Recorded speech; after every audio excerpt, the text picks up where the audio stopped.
ಗಮನಿಸಿರಿ, ತೋಳಗಳ ನಡುವೆ ಕುರಿಗಳನ್ನು ಬಿಟ್ಟಂತೆ ನಾನು ನಿಮ್ಮನ್ನು ಕಳುಹಿಸುತ್ತಿದ್ದೇನೆ. ಆದುದರಿಂದ ಸರ್ಪಗಳಂತೆ ಸೂಕ್ಷ್ಮ ಬುದ್ಧಿಯುಳ್ಳವರು, ಪಾರಿವಾಳಗಳಂತೆ ಸರಳ ಜೀವಿಗಳೂ ಆಗಿರಿ. ಜನರ ಬಗ್ಗೆ ಜಾಗರೂಕರಾಗಿರಿ. ಅವರು ನಿಮ್ಮನ್ನು ನ್ಯಾಯಸ್ಥಾನಗಳಿಗೆ ಹಿಡಿದೊಪ್ಪಿಸುವರು. ಪ್ರಾರ್ಥನಾ ಮಂದಿರಗಳಲ್ಲಿ ಕೊರಡೆಗಳಿಂದ ಹೊಡೆಯುವರು. ನನ್ನ ನಿಮಿತ್ತ ನಿಮ್ಮನ್ನು ಅಧಿಕಾರಿಗಳ ಮತ್ತು ಅರಸರುಗಳ ಮುಮ್ಮದೆ ಎಳೆದೊಯ್ಯುವರು. ಅವರ ಹಾಗೂ ಪರಕೀಯರ ಮುಂದೆ ನೀವು ನನಗೆ ಸಾಕ್ಷಿಗಳಾಗುವಿರಿ. ನಿಮ್ಮನ್ನು ಹಿಡಿದೊಪ್ಪಿಸುವಾಗ ಹೇಗೆ ವಾದಿಸುವುದು, ಏನು ಹೇಳುವುದು ಎಂದು ಚಿಂತಾಕ್ರಾಂತರಾಗಬೇಡಿ.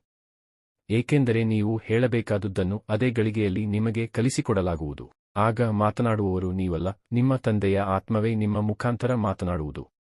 ಸಹೋದರನು ಸಹೋದರನನ್ನೇ, ತಂದೆಯು ಮಗನನ್ನೇ ಮರಣಕ್ಕೆ ಗುರಿಮಾಡುವರು. ಮಕ್ಕಳು ಹೆತ್ತವರ ಮೇಲೆ ತಿರುಗಿ ಬಿದ್ದು ಅವರನ್ನು ಕೊಲ್ಲಿಸುವರು. ನೀವು ನನ್ನವರು, ಆದುದರಿಂದಲೇ ನಿಮ್ಮನ್ನು ಎಲ್ಲರೂ ದ್ವೇಷಿಸುವರು. ಆದರೆ ಕೊನೆಯವರೆಗೂ ಸೈರಣೆಯಿಂದಿರುವವನು ಜೀವೋದ್ಧಾರವನ್ನು ಹೊಂದುವನು. ಒಂದು ಊರಿನಲ್ಲಿ ನಿಮ್ಮನ್ನು ಹಿಂಸೆಪಡಿಸಿದರೆ ಮತ್ತೊಂದು ಊರಿನಲ್ಲಿ ಆಶ್ರಯ ಪಡೆಯಿರಿ. ನರಪುತ್ರನು ಬರುವಷ್ಟರಲ್ಲಿ ನೀವು ಇಸ್ರಾಯೇಲ್ ಜನರ ಊರುಗಳನ್ನೆಲ್ಲ ಸುತ್ತಿ ಮುಗಿಸಿರಲಾರಿರಿ, ಇದು ನಿಶ್ಚಯ.